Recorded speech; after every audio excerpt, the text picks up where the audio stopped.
ভাবুন তো, আপনি লন্ডনের ব্যস্ত রাস্তা দিয়ে হাঁটছেন। আপনার পায়ের ঠিক 50 বা 100 ফুট নিচে একটা সম্পূর্ণ আলাদা জগৎ আছে। সেখানে আছে গোপন টানেল, পরিত্যক্ত রেল লাইন, যুদ্ধকালীন শহর, এমনকি বলা হয় আজও মানুষ বাস করে।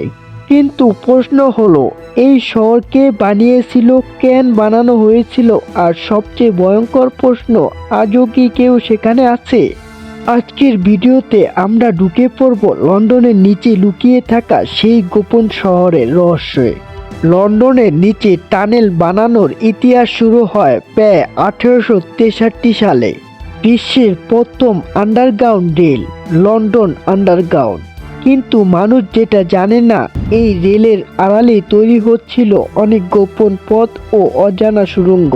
কিছু টানেল ছিল মানচিত্রে নেই, স্টেশনের সাথে যুক্ত নয়, শুধুই সরকারি ব্যবহারের জন্য। এগুলোকে বলা হতো গোস্ট টানেল। 1939 সালে হিটলারের বোমায় কাঁপছে লন্ডন। এই সময় ব্রিটিশ সরকার নেয় এক ভয়ঙ্কর সিদ্ধান্ত। তখনই তৈরি হয় ডেপ লেভেলের শেল্টার। এই শেল্টারগুলো ছিল 10 তলা বিল্ডিংয়ের সমান গভীর। হাজার হাজার মানুষের থাকার ব্যবস্থা, হাসপাতাল, রান্নাঘর, পানির ব্যবস্থা, এমনকি শিশুদের জন্য স্কুল।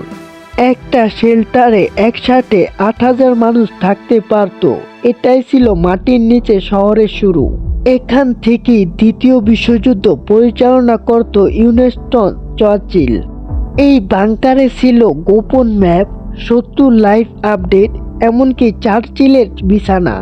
কিন্তু রহস্য হলো, এই ওয়্যার রুমস এর সাথে যুক্ত আরো কিছু টানেল, যেগুলো দরজা আজও বন্ধ। সরকার বলে সেগুলো অপ্রয়োজনীয়, কিন্তু ইতিহাসবিদরা বলে সেগুলোতে লুকিয়ে আছে অপ্রকাশিত ইতিহাস। ঠান্ডা যুদ্ধের সময় ব্রিটেন ভয় পেয়েছিল পারমাণবিক হামলা। তখন তৈরি করা হয় সিক্রেট নিউক্লিয়ার বাংকার। এই বাংকারগুলো ছিল প্রধানমন্ত্রীর থাকার ঘর, রেডিও স্টেশন। আজও কিছু বাংকার জনসাধারণের জন্য বন্ধ, মানচিত্রে নেই। কেন সরকার চুপ? এখানেই আসে সবচেয়ে ভয়ঙ্কর অংশ। কিছু অনুসন্ধানী সাংবাদিক দাবি করে লন্ডনের নিচে এখনো থাকে গৃহহীন মানুষ, গোপন সরকারি কর্মী, এমনকি গোপন গবেষণ। 2007 সালে এক শ্রমিক দুর্ঘটনাবশত একটি বন্ধ টানেলে খুলে ফেলেন। তিনি বলেন ভেতরে বিদ্যুৎ ছিল, মনে হচ্ছিল কেউ ব্যবহার করছে।